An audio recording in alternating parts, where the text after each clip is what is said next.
Il était une fois un pauvre bûcheron qui vivait dans la misère la plus noire. Il habitait avec ses 2 enfants, Hansel et Gretel, dans une petite maison au cœur de la forêt. Son épouse maltraitait souvent les 2 enfants et répétait sans cesse à son mari: Dans cette maison, il n'y a pas assez à manger pour tout le monde. Ou alors, il y a trop de bouches à nourrir. Il faudrait nous débarrasser de ces 2 marmots. Et elle cherchait constamment à le convaincre d'abandonner ses enfants dans la forêt. Tu devrais les laisser loin de la maison, afin qu'ils ne retrouvent plus le chemin du retour. Quelqu'un les trouvera, les recueillera et les nourrira à notre place. Le pauvre homme, découragé, ne savait que faire. Cette nuit-là, la femme du bûcheron insista plus que d'habitude auprès de son mari pour qu'il abandonne les enfants.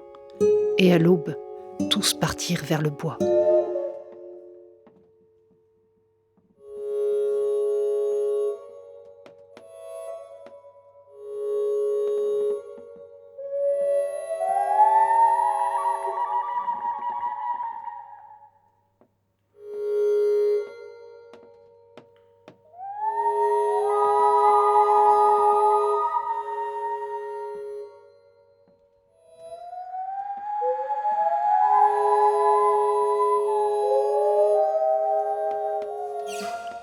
À un certain moment, les 2 enfants se trouvèrent seuls. Leur père s'était éloigné sous un prétexte quelconque. La nuit tomba, mais le bûcheron ne revenait pas. Gretel pleurait désespérée. Hansel était aussi effrayé, mais il tentait de ne pas le montrer et réconforter sa sœur.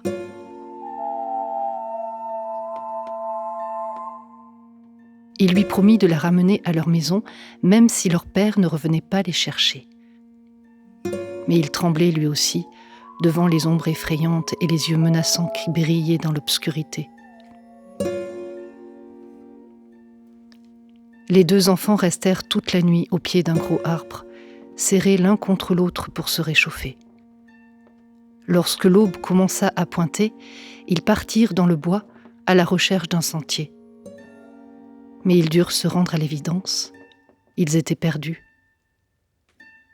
Malgré tout, ils se remirent en marche et se trouvèrent soudain au beau milieu d'une petite clairière, devant une extraordinaire maison.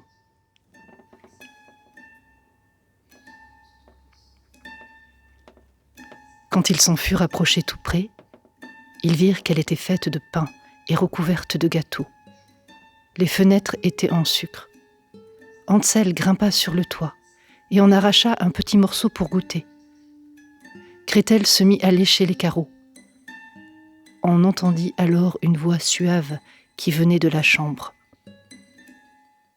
Langue, langue lèche, qui donc ma maison lèche ?